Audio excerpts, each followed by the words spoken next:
Bat Force Radio. Bat Force Radio is rated M for mature, or should that be immature? Hey guys, it's Dustin Nguyen. Hey, this is Scott Snyder. This is Paul Dini. And you're listening to Bat Force Radio. And you're listening to Bat Force Radio. You're listening to Bat Force Radio. This is Kevin Conroy, the voice of Batman. And you're listening to Bat Force Radio, so stay tuned. Come on, put off the red nose reindeer. Had a very shiny nose. And if you ever saw him, you would even say it close. Come on, come on. Welcome everyone back to Bat Force Radio, the Batman / DC podcast with no limits for our 2025 annual Christmas episode. Be a little fun one tonight. First, we'll go to roundtable. I got Teasers from Jersey. Merry Teasmas. Merry Teasmas. I got Robin D. Cross up in Canada. Hey. Got Grandpa Batman over in Texas. Notre Dame got screwed. on the Bat Four Times over in New York City. Guys, Merry Christmas. All right, so first order of business, any fun new traditions, any new Christmas movies this year? Any fun plans? What do you guys got going on this season? Yeah, we're going up to my parents', which is going to be kind of chaotic because it's the whole family's going to be there, and now the families have expanded to kids and dogs, and it's very much like a Griswold family.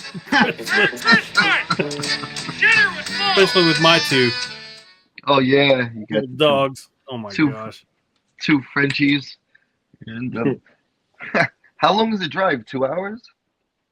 Yeah, to them, it's probably about 3 or 4. Oh, 3 or 4. Not too bad. Not too bad. You can have that's a really short drive for you guys out there, though. Yeah, relatively, like you guys don't consider that a long drive. No. Yeah, that's because Texas never ends. It's pretty good. Yeah. The roads are always a little bigger over there, I heard. Yeah, everything's bigger in Texas, including egos and assholes. So. Oh, Jesus Christ.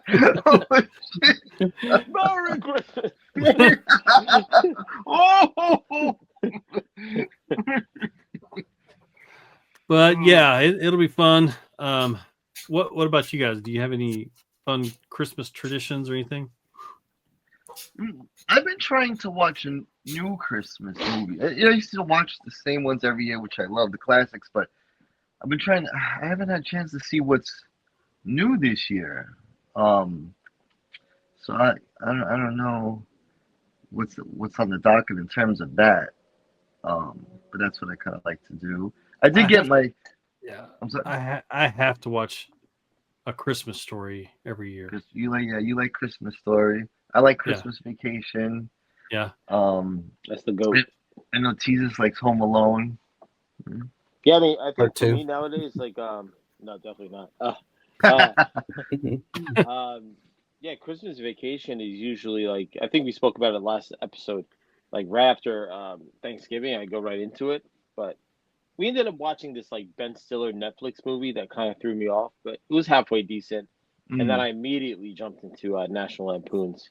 And I always tell myself I want to watch it twice, and I never do. But so far, I have one on the docket, and then me and Madison, she tends to follow my schedule, so we're saving Elf, Home Alone for mid-December for another week or so. We're kind of salvaging them. We don't want to waste them. Yeah, you guys used to burn them up early. I remember, even I'm before. really dragging them out. I have been a little slow. I think we just kind of caught up with Stranger Things, and now that that's over, now it's full Christmas mode. So probably Home Alone 1 will be my next one, but I'm happy that I got National Lampoons in there. In the chamber. It's my favorite. Yeah, that's the GOAT. I have a question. Is Nightmare Before Christmas, is that a Halloween movie or is that a Christmas movie? Yes. So you guys know how it came to be, right? One day Tim Burton was in, I think, a department store, and it was late October, and they had all of the remaining Halloween decorations out. but in the next aisle facing it was all the Christmas stuff already, and that's how the idea kind of spawned. The seed was planted for A Nightmare Before Christmas. Yeah, that's a good question. I mean, And you can watch it. Didn't Disney turn that down from him back when he was working for them? Was it Disney? I believe so. Yeah, because that new production, the other production studio, the same people did James and the Giant Peach. They were the ones that got involved with it for the stop motion. Ironically, they eventually soaked it up anyway and bought it. So, but I think it leads a little more on the Halloween side visually, like for the the entirety of the movie. But I don't know, when they go to Christmas Town, it's so fucking Christmassy that you could really do either or. And maybe it gets an extra point in that direction because you got Danny Elfman Batman score, and then Batman Returns, kind of. Some people think that's a Christmas movie, so you can just draw invisible lines. What about? I was gonna say before, like one of my weird Christmas Day traditions is me and my family watch this like Disney parade, but usually around 12 o'clock. I'll watch Edward Scissorhands every year. To me, that's like my quintessential Christmas movie. And it's back to like what Robin just said, like the Elfman score, I think pushes that over. Because to me, that is like a Christmas movie. Well, I know of a Christmas tradition that you've been slacking on. And I know. Noel. What happened with that, man? You were going strong for a while. Reading Batman Noel every Christmas. Hold on. This is very improv. You mean this? Oh no, that's Noel. Oh, got it. Dyslexia kicked in. I saw NOIR. I thought it said Noel. It's here. It's here. I'll blow off the dust. And what about watching Batman Returns? Is that a Christmas movie? We were doing that for a while. Me and Dunk, he used to come over and we used to watch it every year. But Dunk hasn't returned. So I'm waiting for Dunk to return, and we'll start watching it again. There is a Christmas tradition that I wish I could still partake in, but I can't because I don't have a PlayStation 3. But I would like to play Batman Arkham Origins every Christmas because that's pretty much a Christmas Batman game, and so. Yeah, the other ones got remastered for. PS5, but they didn't do Origins. Yeah, they didn't do Origins because that's the Canadian studio. That was different from that was Warner Brothers Montreal. Which sucks because Origins is so good, and that's a Christmas Batman video game, man. Just it'll be reprised as Netflix in Montreal next year. Don't worry about it. So I do have a little bit of a hot take going back to movies. Someone posted about it and everyone agreed, and it's like I kind of can't stand the movie Elf with Will Ferrell at this point. like someone said it and my brain was like, yes. How many fucking times are you gonna see this 6'7" motherfucker jump up and down like Santa? Like what about Gremlins? Is that a Christmas movie? Oh, absolutely. Yes, absolutely. Absolutely. It doesn't get enough respect.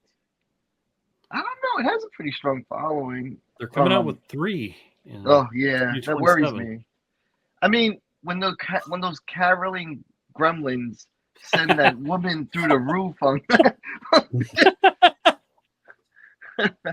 it's a Christmas movie. It's a comedy and it's a horror.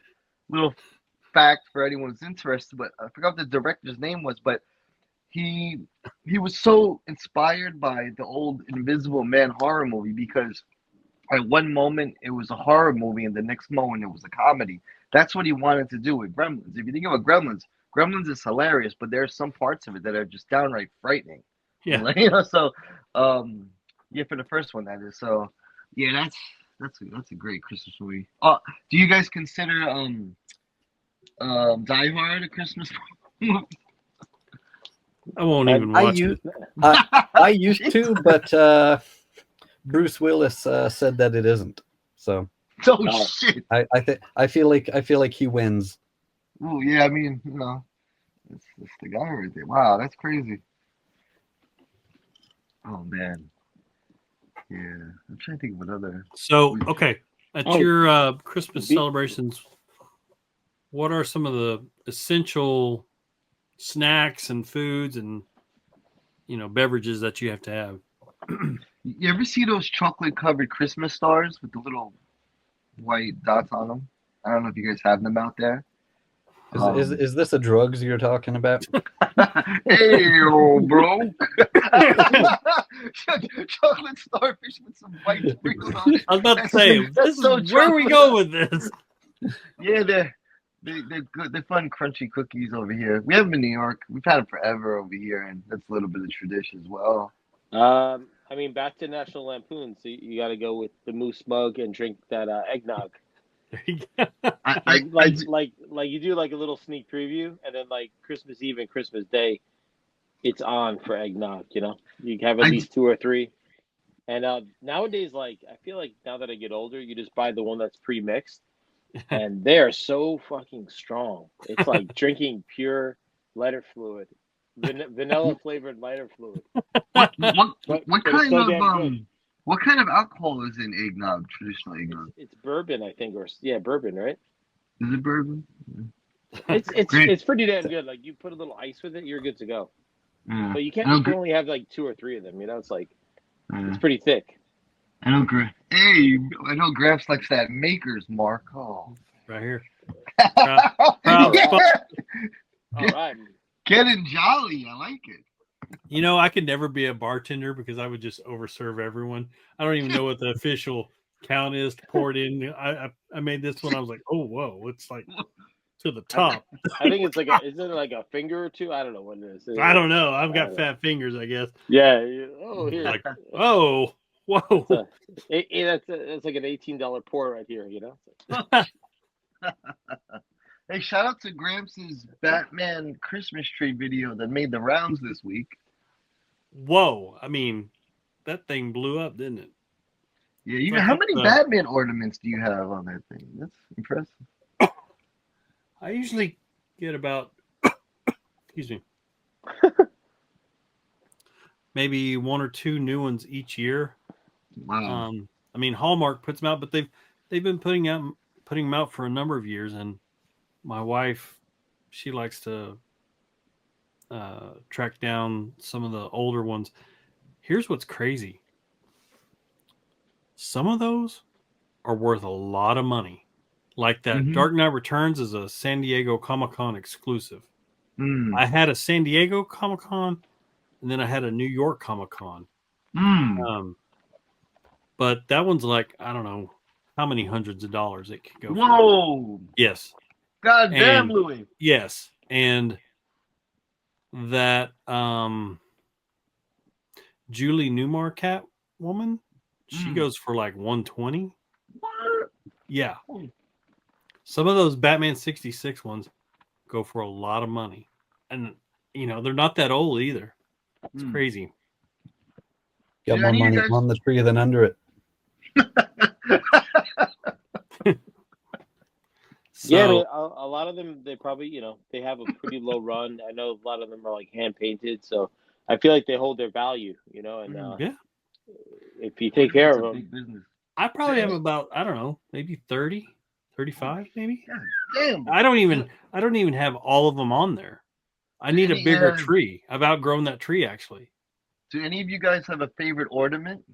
Well, it's on my Batman tree. Like Batman related or just in general? Just in general, like, because over time you buy all these ornaments that are like, that reflect something of your interest. Like my current one is I got all the video game consoles, like, and I got the Super Nintendo one, and when you press the button, it plays the Super Mario Land theme. So that one's pretty cool. Those are fun. And lights up and shit. I have a pretty cool Darth Vader Star Wars one where he's talking to Princess Leia, and you press the button and it says something about, I know you're a rebel spy. And all it goes through that whole scene where he's interrogating her for about the plans of the Death Star. It's pretty cool. Oh, shit. That's cool. It's like, what? That's cool. Yeah, I have one that like that came from my parents' tree that was from my grandma. So I feel like now that it's in my family's tree. It's like a second generation one. Mm-hmm. That one's close to me, and I hope to like pass it to my daughter. But we have like a couple of cool like Disney Haunted Mansion ones, and I do have a Batman. Actually, the Batman one that I have, I think, is from the newest version. My friend gifted it to me like a few years ago, so he's always up front. Yeah, that's cool. Well, that's cool. I like that. And then we have some like traditional tin ones that are like really cool. They're kind of like timeless. It kind of matches the aesthetic of our house, so I always put those up front. You guys remember back in the 90s when Hallmark did these? They're almost like round snow globe kind of style, but inside, if you wind it up or press the button, it's like a train would, go through the tunnel. They were like animated with it. They were really cool. They were like Star Trek ones, all kinds of shit. Yeah, and those are pretty nifty. Okay, let me ask: do you open your gifts on Christmas Eve, or do you wait till Christmas Day? Because we kind of have a tradition where, like, the gifts that we give each other, like to me and my brothers or my parents, we'll open those on Christmas Eve, but then the Santa gifts is on Christmas Day. Well, because he hasn't been there. Right. Right. You got to wait for him to get there. You can't open them before he gets there. Well, of course not. How could you? Duh. Kind of split it up. You should just to do it by family. If you were spending the Christmas Eve with one family and then right. I remember one time. This was obviously when I was a kid. When I was a young grandpa,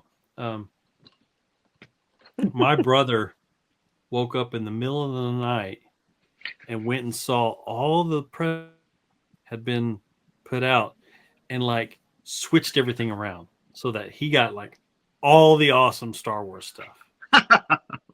Man. And when we woke up that morning, my parents were like, I don't think those were all intended for you. He's like, well, it's in my stack, so Santa knew what I wanted. And then my younger brother, he, because, mom and dad would buy presents and put them under the tree before Christmas. He literally would come home from school while mom and dad were still at work and unwrap all his presents so carefully and see what he got and then rewrap them. Wow. Yeah. He's a devil. Well, I guess by that time it's too late to get on the naughty list, so that's her off.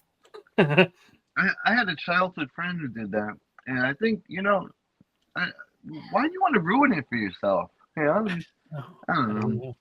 Some people. No patience. No patience. No rules in the 80s. It's like an 80s thing, Or 90s, or early 90s. Free range childhood, definitely. Yeah, no rules. No rules.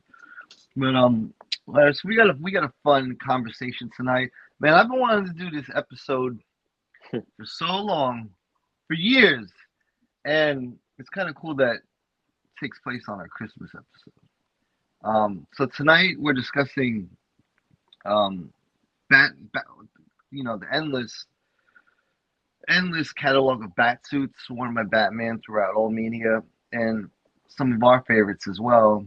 I think a good way to start was like we could each of us could go through our top three. Once we finish the round table, then we can go through all the honorable mentions and all the other ones we didn't mention. So. There's definitely a lot of honorable mentions. There's just so many. When you really dive, wrap my head around it, and the honorable mentions are going to be kind of deep, right? Yeah, but fun. There's just so many to work with, and for different parts of his mythology. But does anybody want to go first? I got three. I got three. I can fire mine off. All right. And well, after you state each one, maybe just explain obviously why you like it, why it sticks out to you and whatnot. So. Yeah. So first, well, I'll do the obvious one first. Animated series. You don't even have to explain that Good one. choice. Good choice. That could be on everyone's list. You know, it's hard to not think of that if someone just asks, you know, about a Batman design or a bat suit. After that, I'm going Arkham Asylum video game. As far as the video games go, that's sort of the old classic. You know, they changed them with every game. It got more and more high tech. The Origin suit is really cool, but yeah, that Asylum one. Every time I go back and replay, that one's it's just simple. Right. And then the last one is our boy Kelly Jones. Nice. You know, his vampire monster looking Batman. You know, it changes from book to book, but it's always that same idea, right? Like the way that Kelly explains the way he draws his Batman is that it's not what he actually looks like. It's what he looks like when it's being described by some guy that just got his ass beat in an alley, and he's telling the guys what just attacked him in an alley. Yeah, I think the Kelly Jones bat suit might be the most recognizable bat suit maybe ever. I mean, if you look across the street at a small image of it, you know it's Kelly Jones right away. There's no denying that suit.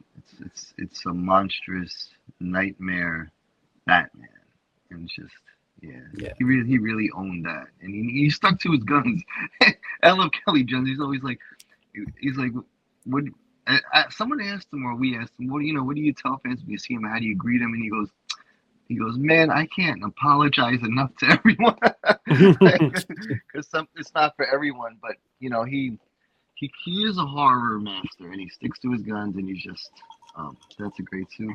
And going back to the animated series suit, which was really cool, but that's how it's kind of the first time you see, you know, the gray suit with the emblem, the round emblem, but it's in a black cow. Even though it's kind of a blue cow, because there's so much shadow cast on it, it kind of looks black. I feel that was the first time we ever kind of saw a suit. I mean, it's a total game changer. And it has, even when it's blue, it's kind of a different blue than what you see in anything else, like in the comics or anything like that, because they had that unique way of animating it that they were drawing everything on black paper. Yeah. So everything started with dark, and they were just adding light to it. Yeah, that's a good point. That's just that was such a cool method to use. Just that black everywhere.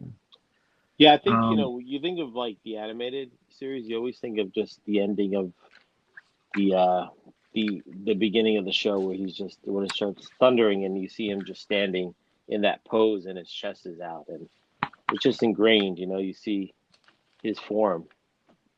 Yeah, that's very recognizable, and so parodied now over the years. You know, so many things have paid homage to that. Mm-hmm. I wish that they would put like a bronze statue of that image, like maybe in Kevin Conroy's hometown or something like that, like up on a building. That'd be so awesome.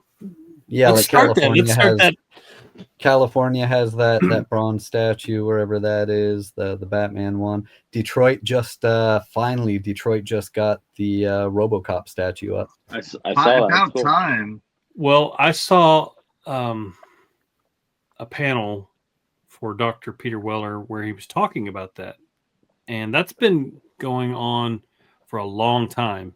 And that was, I think it was it wasn't the city of Detroit that funded it. It was kind of a group of private people that did it. And they went through him, obviously, for permission and likeness and whatnot. But at first they had it in that classic pose where he's got the gun and his hands back like that. And he was like, no, you cannot do that in the city of Detroit where you're having a peace officer pointing a gun at people. Even though it's part of the movie, he just didn't feel comfortable having that image portrayed in that city with everything that's going on up there. So Yes, it's a different world right now. yeah, it's a totally different world. But yeah, he was actually part of the design of that because he told him, no, don't do that. You can do something else, but not that. Yeah, because it definitely celebrates violence, right? It's not like what you want. You know, that pose. You don't Right, want Detroit to be.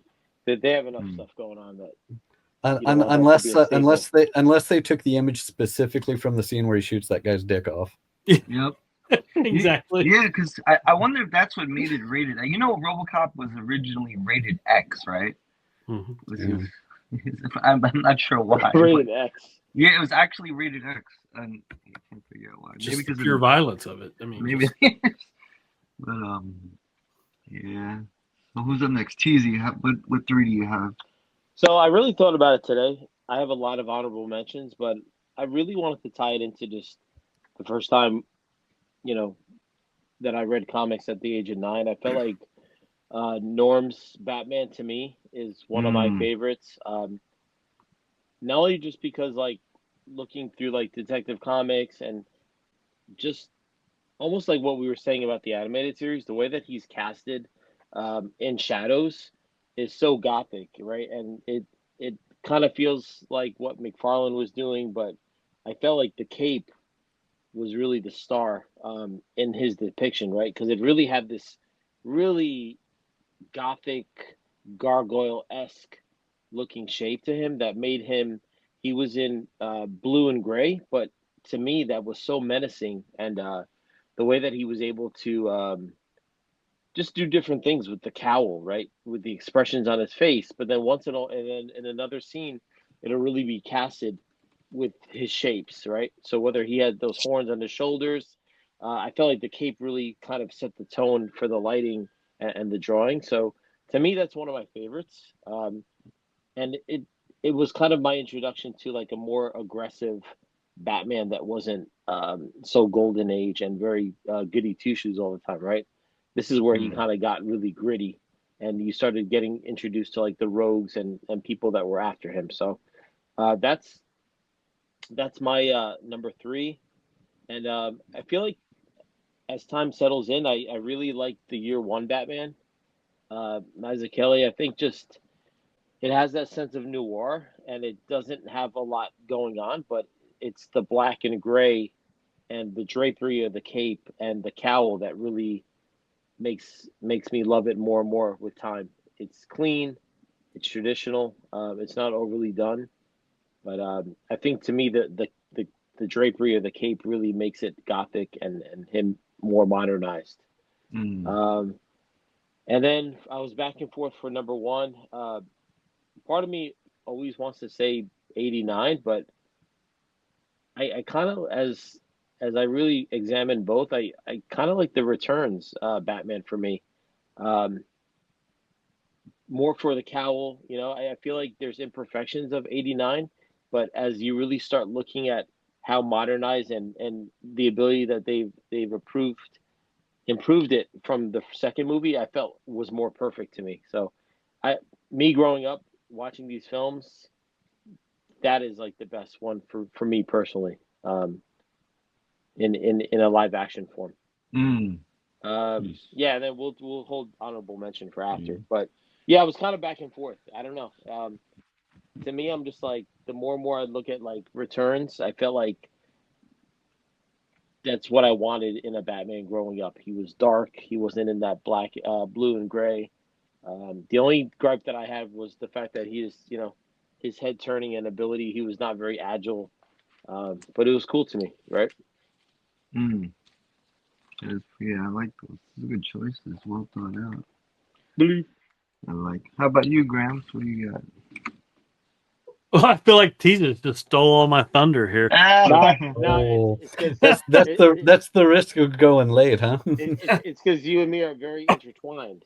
Well, okay, so I picked 3 from 3 different genres. I picked a comic, I picked a film, and then I picked a video game.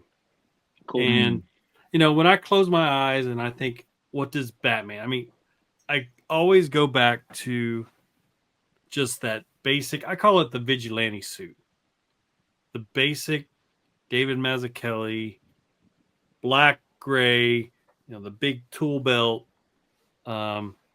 Lee Weeks actually did a really cool version of it in a recent run in Batman on the main title, and he was almost like, where he just like, give me the original suit, and he just goes back to that. I love that suit, just because in that story, that's his first suit, and then also it kind of counts as two suits in a way. We've got this image here that Mazzucchelli drew as kind of a promotional piece, right? And it just sets the tone. You can see that. I mean, he's very menacing, and the cape is not too big. It's almost, just ankle length. But then what's cool about this suit is that Year One was actually written as part of Frank Miller's notes to write DKR, because he had to understand where this guy came from in order to understand and write where he ended up. So that suit right there essentially is this suit that he wears in the final two books of DKR. It's just that, with the weight that he's put on as an older man, kind of stretches out that symbol on the chest a little more, in my opinion. But yeah, I mean, as far as my quintessential Batman's look, I like that basic vigilante suit in the comics. As far as film, I liked 89. I just always thought it was kind of silly how he had the molded abs. I was like, oh, that's kind of weird. And I love... You don't have to do any sit-ups. Exactly. Obviously, I love the Affleck version of that suit, but that Returns has the best cowl. I mean, just the way it like, even around his temples, it's got the ingrained and edgy looking head that goes into the ears. And I love the way that we got the actual Batman symbol, not the weird four-legged one. Right. And the way that it just drapes over his shoulders. I just always love this suit. This is more about geometry. It's like very chiseled, smart design, right? They improved. Yeah. I remember as a kid, would this come out in 91, 92? First time I saw that, I was like, that makes a lot more sense. That is a better suit if you're going to go for like an armored look. Because he's not like the comic Batman where he's like super athletic and doing backflips and, all this stuff. He's kind of more of he's kind of like a samurai, just kind of armored up, and he takes a more direct approach to putting out his damage in his fights. But I always loved that return suit. And then for my third selection, I went with Arkham Origins. I always loved this suit. I love this cowl. It's so, I don't know, it's just perfect. He's so big in this game, like, geez. And I love how the suit is kind of, it's a little homemade looking. He's got the straps in between certain parts of the shoulders and the torso. But I just love the way this suit works, and in this game, it's perfect. And there are aspects through the game where it upgrades, mostly with the electrocutioner gloves. Yeah, I like it. And I also like how he's not wearing a diaper like, kind of in the vigilante suit. He's basically wearing pants underneath and then kind of has the armor on top of his legs. So it does kind of give him the look that he's wearing, the trunks, but he's really not. I thought that was a clever design. Very nice. All right, what you got, Times? I like the Origins call. I felt like that was a cool little out of left field play. It was good. Yeah, it's unexpected for Gramps to pull the video game ones because we've been waiting all this time for Gramps to finish all the games. I'm Yeah, at 72% in Arkham Knight. Thank Nice. you. I still have my PS3. Here's what made me so mad.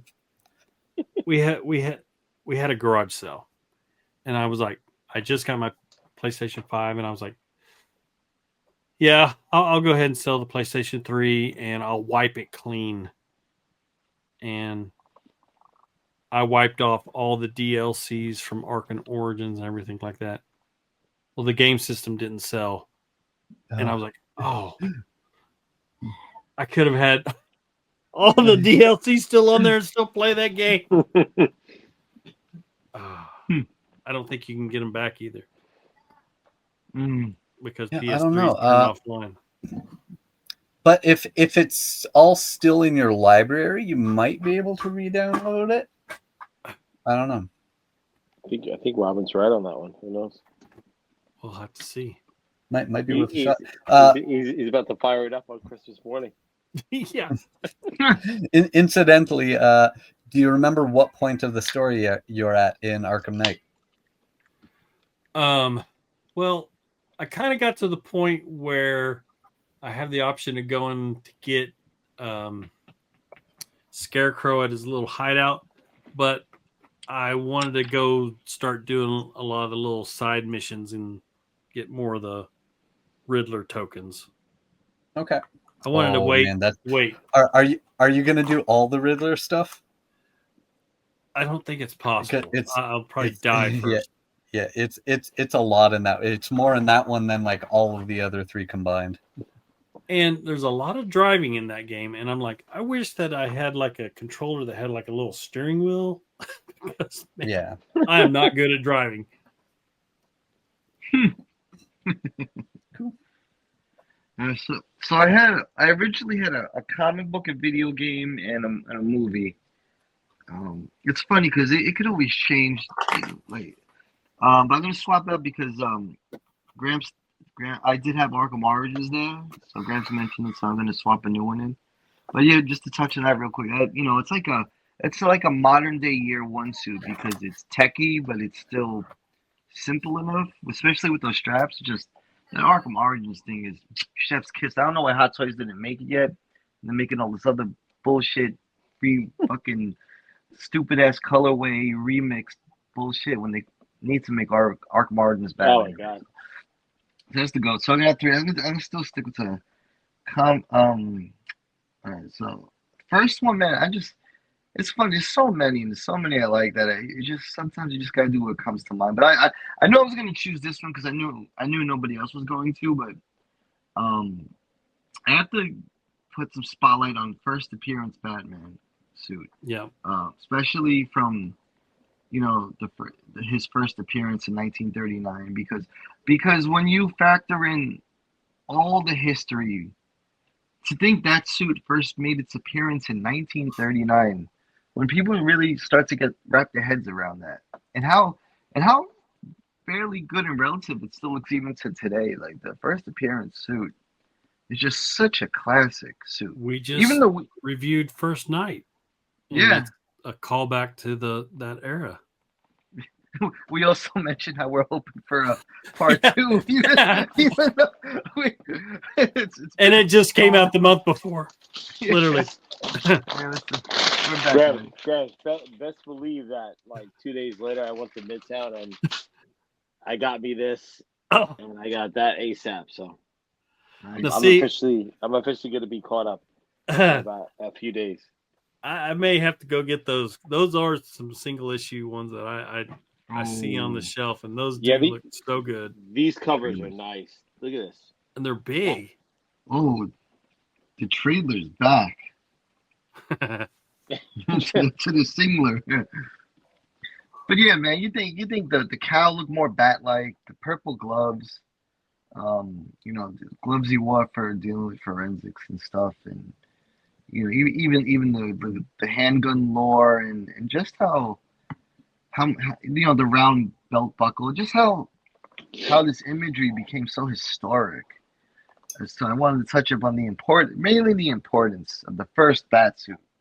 So man, the second one was going to be Arkham Origins, so I guess it's a bit of a wild card. So I'm going to say something that has come to my mind real quick, especially after looking at the black and white statues, which is a good reference when thinking about bat suits. I'm going to actually put some spotlight on Raphael Grandpa's Batman suit. Wow. Yeah, the Gargoyle of Gotham. Yeah, but even if you look at the black and white statue, that utility belt, the freaking hand grenade, the logo, the way the cowl fits over it, it's like steampunk grit / weird, it's very unique. It's very cool. It's very tactical. His boots are so detailed and tactical. The odd steampunk tech on it is just so, and the way he renders it's really cool too. It's a very unique bat suit. It's not easy to make a unique bat suit, to design one. So much has been done. You get so much to play with, but Raphael Grandpa's bat suit is very, just really sticks out to me. So cool. he's done it twice. You mentioned how hard it is to make something that's still unique. Raphael Grandpa's done it twice. As Gramps just mentioned, there's the Gargoyle of Gotham suit, which is a different design than that old black and white statue that he did. And that's definitely an all-timer. Yeah, he's weird. He's weird, which is what I like. It's weird, which is cool, but it's good. It's there's similar things we'll mention, honorable mentions, but I'll have to throw him on there. I think the best way to do your three is to, I guess, what comes to mind that first. So if I have to do a movie pick for the third one, I always thought Batfleck's Nightmare Batman was fucking insane with the post-apocalyptic trench coat, the goggles. I mean, I'm sure all you guys remember the first time you saw that scene and he hops in the back of the truck. He looks like he's 6'7", and the freaking his voice changer's there, and he's starting to bang away at the demons coming in, and it's like it's such a unique take on Batman, but it works. That post-apocalyptic. I mean, when you see the figures of the Hot Toy or whatever, you just can understand how a bat suit under this tactical gear with the rifle and the Joker card on it, and it's almost like that could be its own movie. Movie. And it's cool that the overall look of the suit has comic roots as well. It looks like not exactly the same, but it's really similar to Liberty Files. Mm-hmm. Right. Yeah. I remember that one going on, and it had a good way of kind of trying to open the door to like an Injustice universe as well, with the way it was rendered. But it just worked. And the goggles, the scarf. I mean, his cowl is menacing enough, but when you have that brown scarf over his face, man, it's just so intimidating. It's so badass. And I think the scene brings it to more life when he's just pounding the shit out of him. that movie was very polarizing, but that type of that Batman, the Nightmare Batman, I think that was one of the elements that people loved the most. Mm-hmm.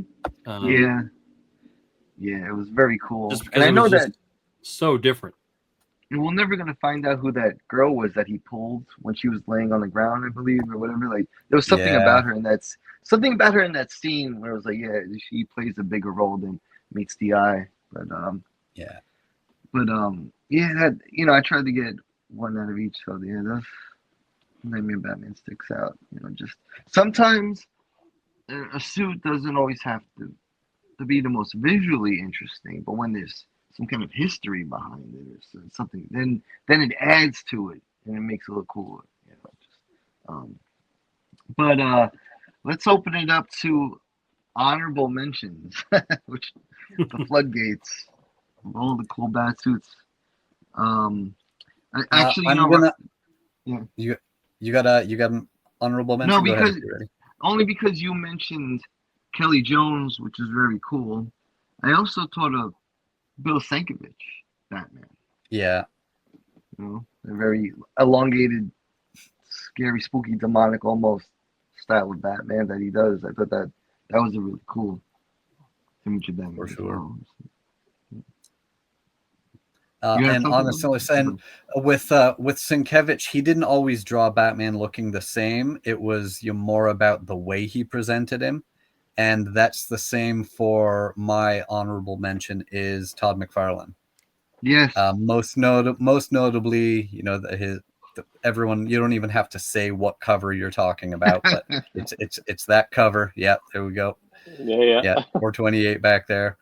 But it's the way that he draws, the angles of the cape and how big and crazy it gets, which was similar to what made him so popular when he was doing Spider-Man.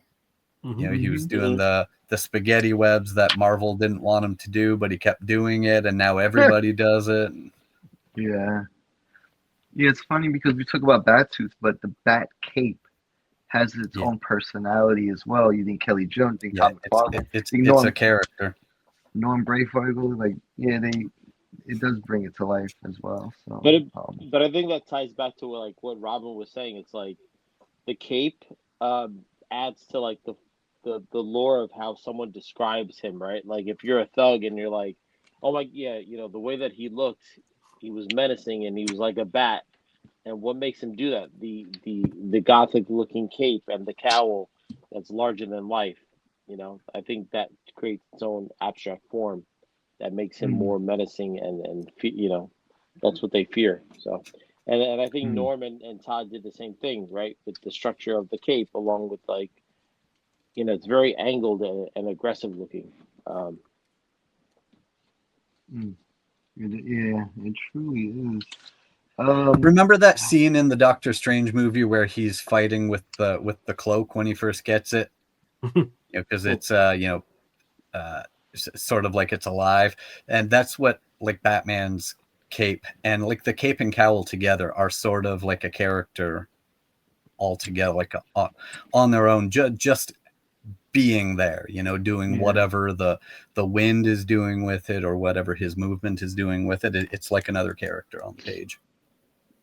Yeah, there was I forgot, was it Kings of Fear when Kelly Jones had rendered the bat cape actually forming a bat symbol or something like that? He just went all out. Yeah, it was a lot of fun. Nobody mentioned one of the heavy hitters, but the Liber Merho suit or the Noel suit, whatever you want to call it. That's so that was I don't mean to cut you off. No, you good. My honorable mention was going to be Batman Damned. Yeah. Again, it falls in that realm of Liber Merho's Noel, but I feel like it's a little more modified. But I think what I really love about it is it has that traditional kind of a knight, kind of like that tech armor, kind of like the structure of a knight.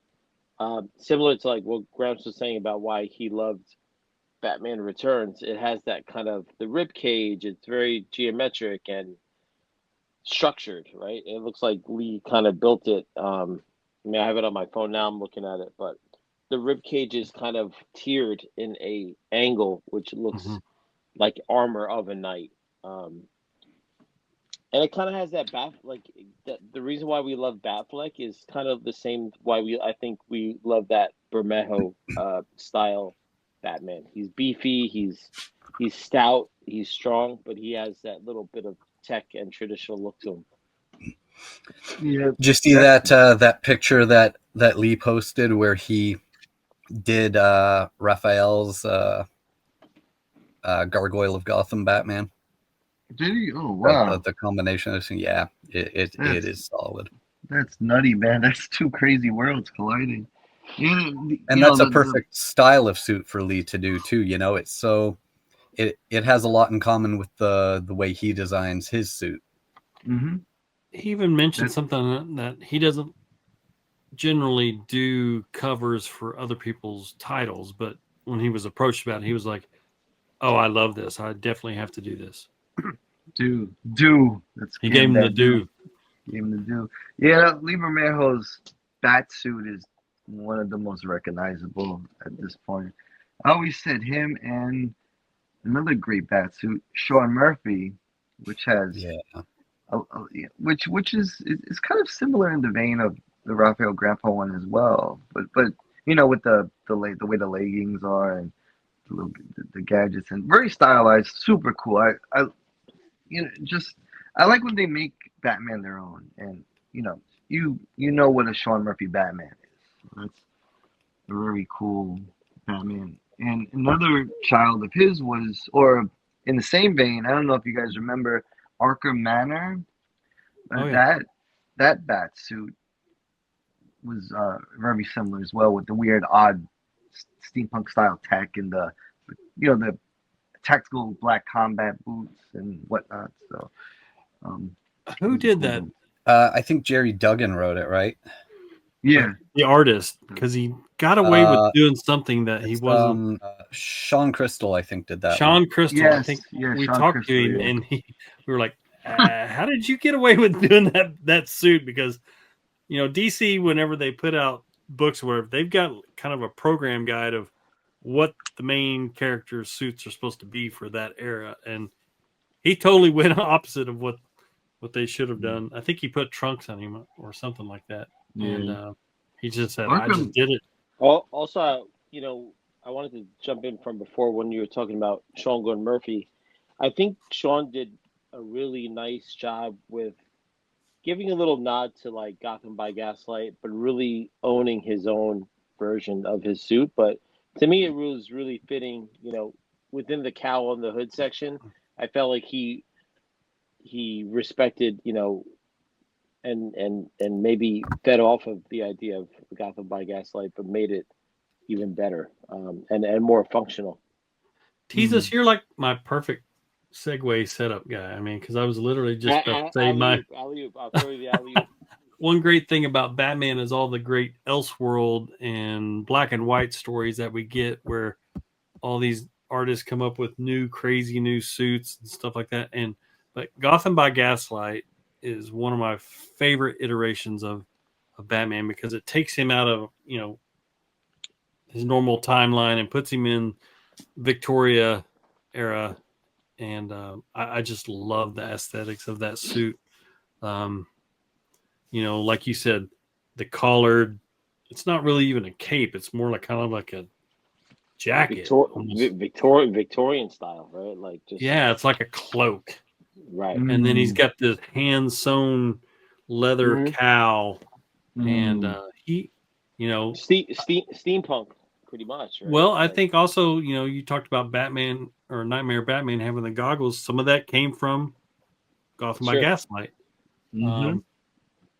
So yeah, I love that iteration of him. Gotham by Gaslight's a good one. That was one of the high honorable mentions. Now, there's one suit that I think we all, probably everyone that's read Batman for a while, came from the Court of Owls storyline, where the owls, the Talons, actually get in the cave, and Batman comes out in his Talon Buster suits, this big old tech suit that he starts kicking some ass in. I always love it whenever he gets in like his big, almost like an Iron Man suit. And I'm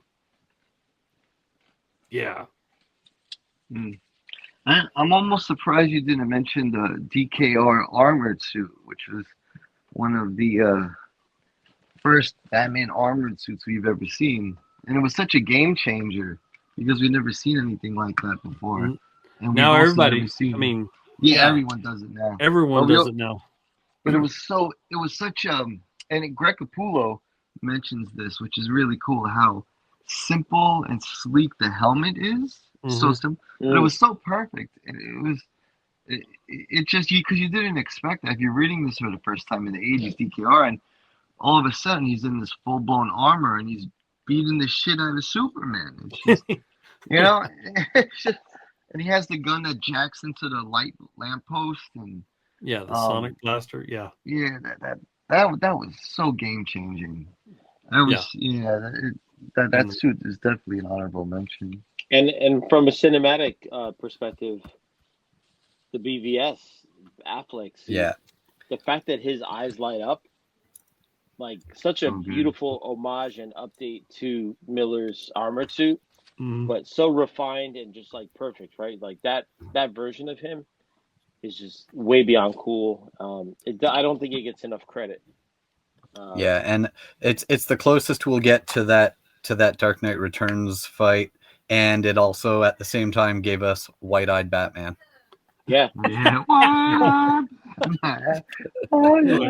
What a classic track. I had You to know throw what, that. I'll throw that in at the end of this episode. Yeah, like maybe that could be like the closing credits. A special thank you too. Yeah. That suit's so cool, but the dialogue that went along with it just really amplified it. Like things like "You're not brave, men are brave," or breathe it in. That's fear. That's fucking great, bro. In that, great in the church. Yeah. Voice too. It's just like, oh my gosh. How about Batman Year 100 by Paul Pope? That Oh crazy yeah. suit. Yeah, that's a wild suit. With the man. teeth. With the teeth. Oh, no one's done that. Yeah, the Year 100 teeth are great. That's just different. That whole story was different. I don't even know how to Very cool interpret that suit. story. What about Alex Ross's flying Batman? Who? Oh yeah. Alex Ross is from Kingdom Come. Yeah. That's cool. Yes, the Kingdom Come Batman. That's a good one. Yeah, good. Very good mention. See, the Alex Ross thing I always think of is almost entirely without the suit. That Scars piece that he did, where it just shows the physical punishment. You know, he has the pants of the suit on and the boots, and he's just covered in scars. We definitely got to get another one I wanted to throw in that was definitely in my honorable mention is the Azrael suit. Yes. Oh yeah. And also just the different restory, the different versions in the arcs that he's been, whether it's the color variations or just the Nightfall version, obviously is the best. But what a modern, like even Sean, when we're talking about Sean Gordon Murphy, like his iteration of the Azrael suit, just badass. Like it has the right amount of tech. Where he's a knight, right? He's real knight. That's a perfect looking suit, even though it's not, Bruce, but it's still in the Batman vein. So easily in the honorable mention. Definitely want to throw the Flashpoint Batman suit in there. Yeah, it's funny. I was thinking Thomas like Wayne. Him too. Yeah, I like it's very unique because that sword. The sword and his shoulders have those spiky claw-like effects on each shoulder. I'm always a big fan when they have the shoulders have the like the horns. Spikes. I guess it's like horns well, it's almost like how like a bat finger. Or, I don't know. I'm always a fan of when it has that spike like that. It's very cool color scheme. Norm did that first. I think he was one of the first to do that. Norm did do that. Sick. What about the Zura Ross suit? Grant Morrison. Yeah. A lot of colors, a lot of craziness going on with the bat. Okay. Adam West, Batman. Yeah, why not? That's everyone's first Batman, right? Really? Well, he was one of my first Batman. Yeah. I mean, him the moment you see him. You're like, oh, that's Adam West. I mean, so recognizable, so iconic. Neil Adams, shout out to rest in peace, Neil Adams, because that's a very classic suit. Neil Adams was one of the biggest game changers in the history of Batman visually when he the suit and did anatomically correct Batman in that suit. And when you look at his old stuff, it's so classic, even to this day, his original stuff. That is such a classic Batman suit, that classic blue and gray. And no one has done more iconic covers than Neil did. Yeah. everyone he touched was just great. Like the first appearance of the League of Shadows, where Batman's in a tree and he looks scared, and they're all running toward him with like knives and machetes. So, one of so many that Neil definitely earns his due. Like Gramps would say, he earned his keep. So, very very classic Batman. Yeah, and, I mean, also like there's no Frank Miller without Neil Adams, right? He's the guy. There's no Brayfogle without Neil Adams. There's no Brayfogle, right? So he's the gatekeeper. He taught artists to be their own brands, right? And to make a living off of. If it wasn't for Neil, Sean Gordon Murphy, Greg Capullo, Scott Snyder, like these guys would not have the lucrative careers that and exposure, because Neil had the balls to kind of like say, "Hey, I'm worth something," right? Like what? Well, he also had the forethought to say, those pages that I turned to you, you don't own those. I own those, because they were taking those pages, and when they were copying, they just throw them away. And Neil was like, "No, that's my art. Give it back, and I could sell it." Yeah, and now you've got guys getting $10K a page. Yeah, Neil, quick fact, Neil Adams, he got Frank Miller's first job. He got Siegel and Schuster credited more for Superman and got them their money. He was in a big meeting with one of the big two, and he pretty much said, all of you are here and have a job because of these two guys, and stormed out of the room. The guy is an absolute comic book legend, and definitely one of the most iconic Bat, classic and groundbreaking Bat. It's the first time you've ever seen something that anatomically correct. So and it's just such a classic Batman. Also, don't forget, Bat Force Radio is the podcast home to the only known interview with the late and great Tim Sale. Gotta give a quick some spotlight on Tim Sale's bat suit, which is so interesting. So some angles of it will look so simple and odd, and some angles of it will look so detailed and dark and in the shadows. Man, it's just sometimes the cowl, the cape, the end of the cape would almost look like spikes or teeth. The way Batman jumped through the air was just, he had a very unique bat suit. Robin, would you say The Long Halloween might be the most read Batman story of all time? Do you think, if you had to choose one, like universally, like for the casual fan? It's got to be between that and Dark Knight Returns. DKR, yeah, they're both right up there. And then maybe pretty close to them is Killing Joke. Yeah. But yeah, those two, like those three are all bestsellers every year. Once that fan graduates, they start reading Hush, right? That's when they start getting a little serious, because it's such an in-depth story and visually intriguing story. It's more of a commitment. Are we missing any other suits? I'm trying to No, think. I just want to point out one suit that none of us mentioned, and it's for good reason.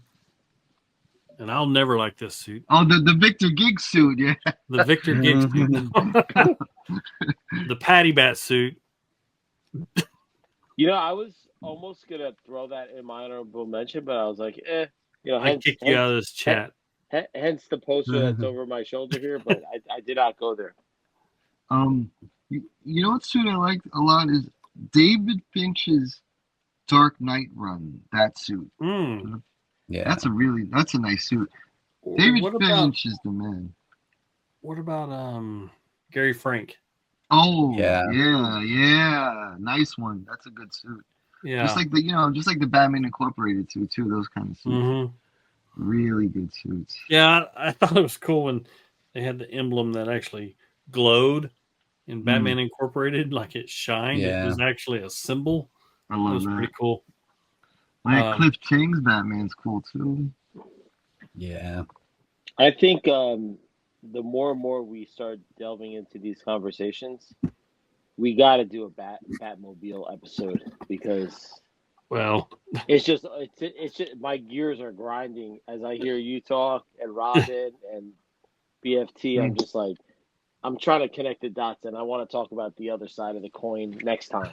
That's true because we think, a little like Sean Murphy. Yeah.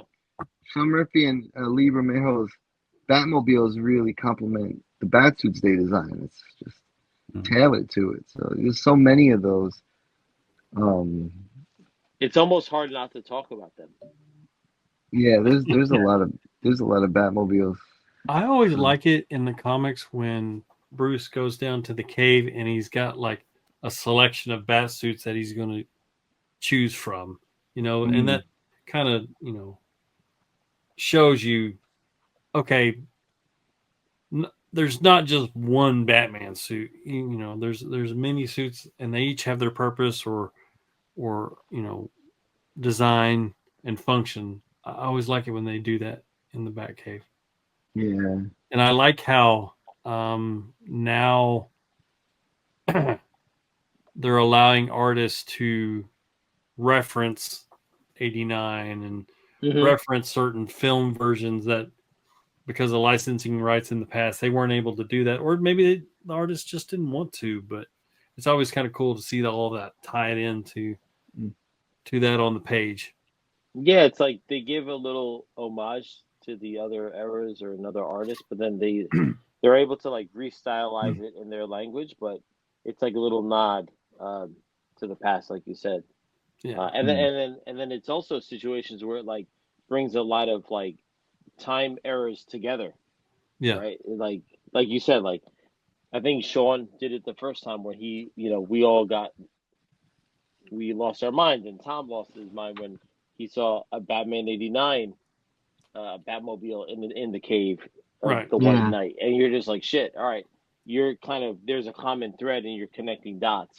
And nowadays, there's a lot more liberty, like you said, because we're exposed to so many different facets of cinema, where the movies are being injected back into the comic books. Yeah. Well, another one was the Batman and Hush, the parachute suit, the skydive suit. That was pretty cool. Yeah. I always liked that Batman had to have the breathing apparatus, but he's jumping with Talia and she doesn't get anything. They're jumping from about like 25,000 feet up in the sky, and he's got a breather and she doesn't. I was like, okay, I'll breathe for us. That cracked me up. You guys like the Batman Beyond suit? Yeah. Very cool. I always thought it was weird how he had a mouth. I knew you were gonna say that. Bro, the Batman cold weather suit in was it Arkham Origins DLC with Mr. Freeze? Yeah, and Cold Heart. Cold Heart. That suit is sick with like glowing orange lights on it and everything. That was a good suit. Oh, the snowsuit in what was the Jock drew it, the Batman snowsuit in All-Star Batman. Yeah, that's a cool one. Yo, BFT, you forgot to talk about one of your favorite action figure suits. Action figure suits. White Lantern. Oh yeah, that's true. The original Batman lanterns. Yeah. You're the guy.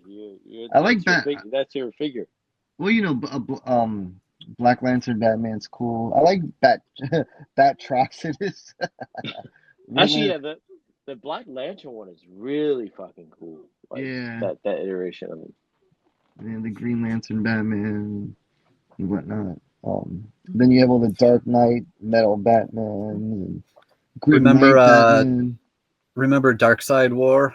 Batman on the Mobius chair. Oh yeah, we just got that figure recently. That's a great suit. Oh, and then there's a chase 1 out of 6, I think, that looks like it's glowing. Oh, it's so hard to get. But that's Oh, the Mobius chair, Batman. How did we not talk about that one? That suit. Just because the story behind it, the lore behind it's so cool. But that's okay. Now, what the hell? The Hellbat suit. The Hellbat suit is awesome. The That's the Hellbat one. suit is. He could actually fight Darkseid in the Hellbat suit. Now, I'm surprised no one mentioned this Absolute Batman suit with the spikes coming out the back and the cape that's actually like, extended claw wings. Yeah. And the spikes that will go forward and poke you in the eye. Every part of that suit is a weapon. Yeah. Witch Hunter Batman. Witch Hunter Batman. Just like Barbarian Batman. Wasn't there a Gunslinger Batman too? Yeah. Lost in Time. And actually that reminds me that whole arc that Morrison did after Final Crisis. It's funny that Gramps is on Arkham Knight right now, because Arkham Knight is the first game that has like the whole Gotham City that you can go around in, and how it's made up of the islands. So there's the one island that's part of Gotham City, Miagani Island, that goes back to the Morrison book. That tribe that worshipped the bat was the Miagani tribe. Oh, the Miagani. That's sick. Oh man, that's sick. Did you guys like the Arkham Knight bat suit? No. Yeah, I did. It's jarring when you first get it because it's so different. It's like, pieces of armor and everything. But when you've played the game for 12, 13 years, whatever, yeah, it's grown on me. I always play in the 89 suit or the DKR suit or what's the other one? Now you put on the Pattinson suit. No, I won't. I won't. See, I don't use the skins because when you put on the other skins, it takes away the aspect of the suit taking damage throughout the game. I thought you were gonna say it doesn't match the Batmobile. It is shiny, but okay. So you know what's really cool about the Arkham Knight Batsuit? The function on the gauntlet that pulls up a screen where you could talk to Oracle. I always thought that was really cool. Yeah, it's cool. Very cool.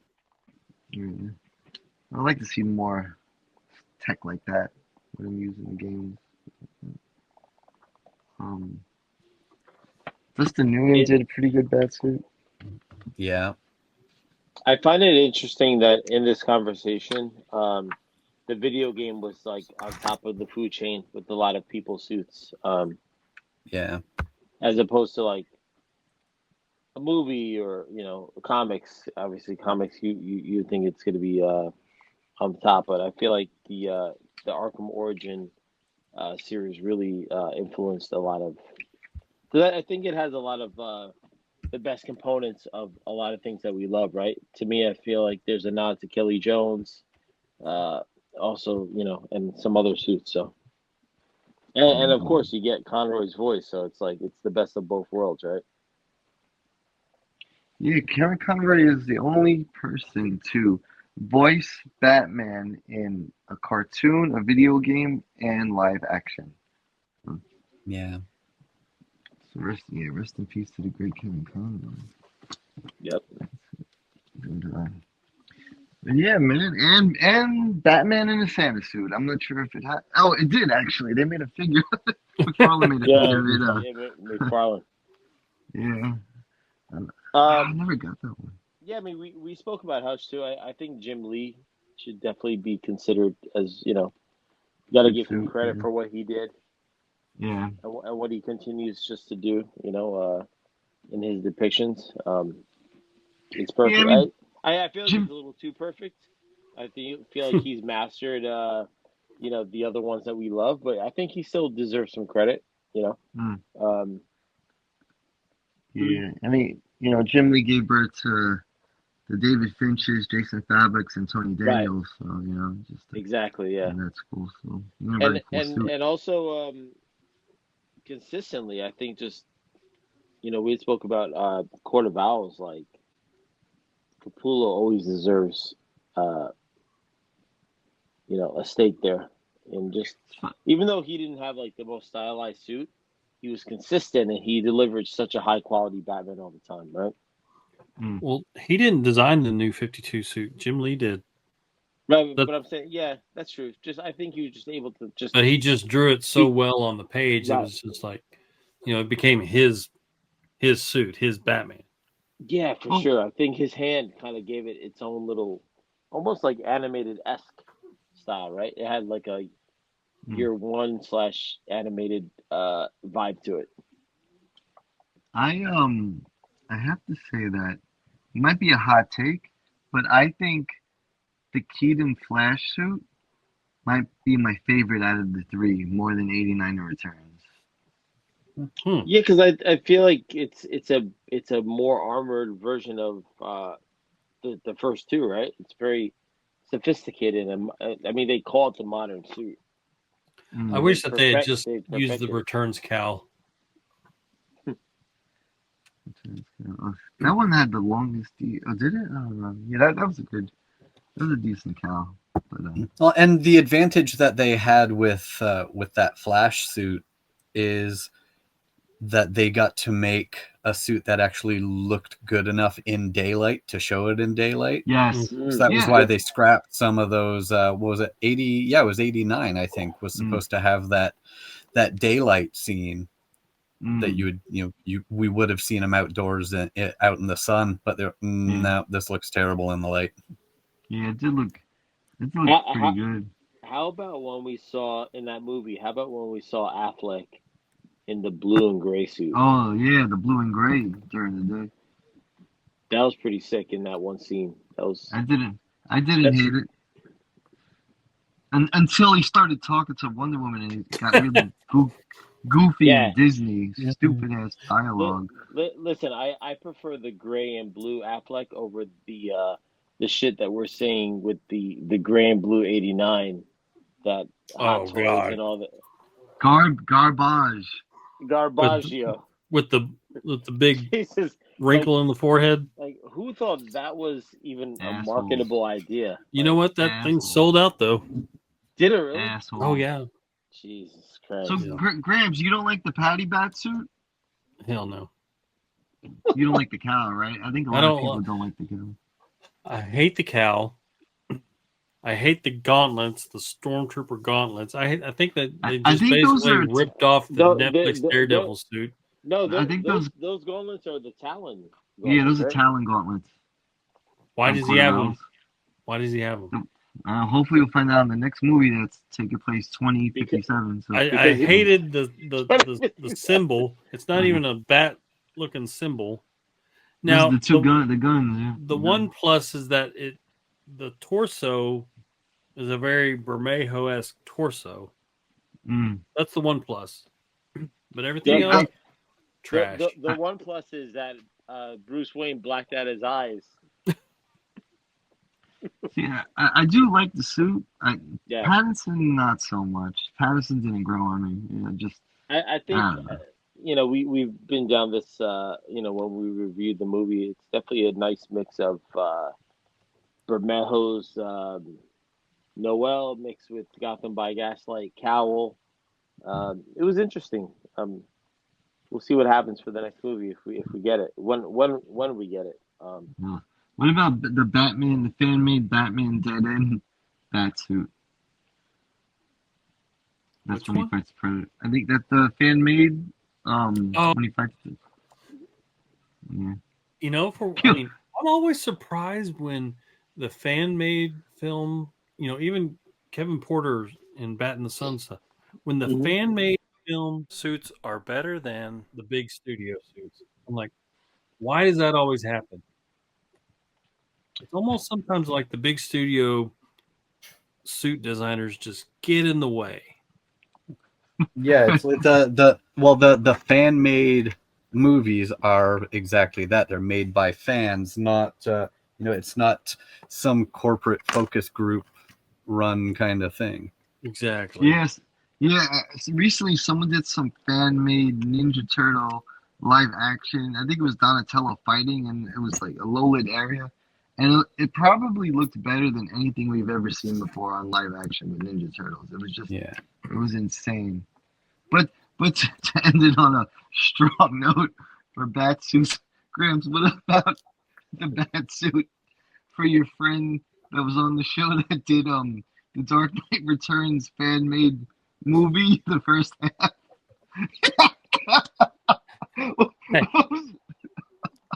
You know what? Hey, more props to them. I mean, they went up there, they spent their own money to make a true Dark Knight Returns movie that no one else has stepped up to do, you know?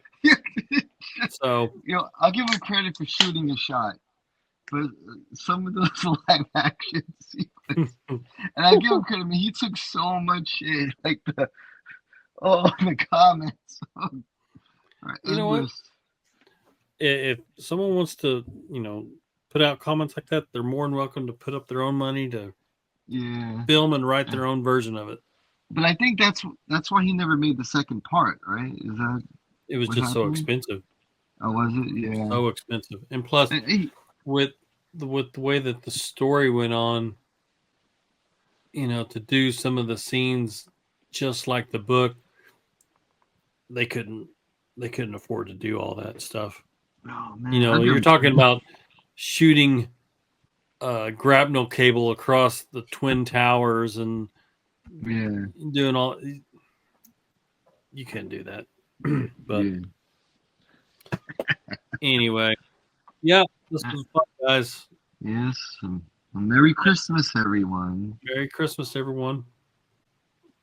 And y'all be safe on your travel if you're traveling anywhere.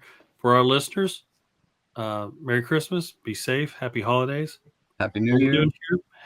Yeah, Happy New Year. We'll talk to you guys. This will be our last show, I guess, for the year. And we've got plenty of others in the past. We just recently reviewed Batman First Night. If you haven't listened to that, grab a book and check it out.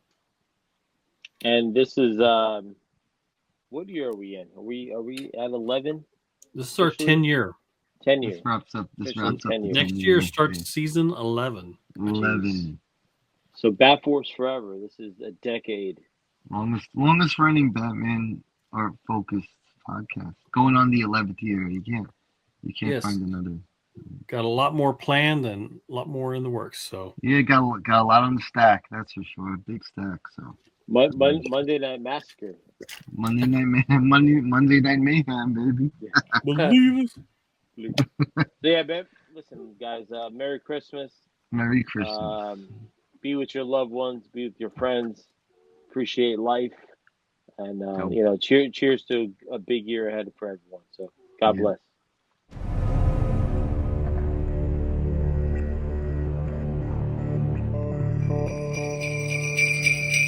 Ho, ho, ho! Merry Christmas!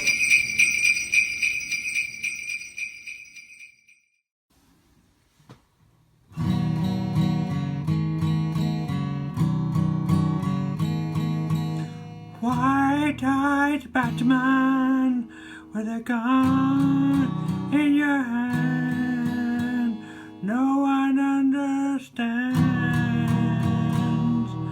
why you got a gun in your hand. Oh, white-eyed Batman.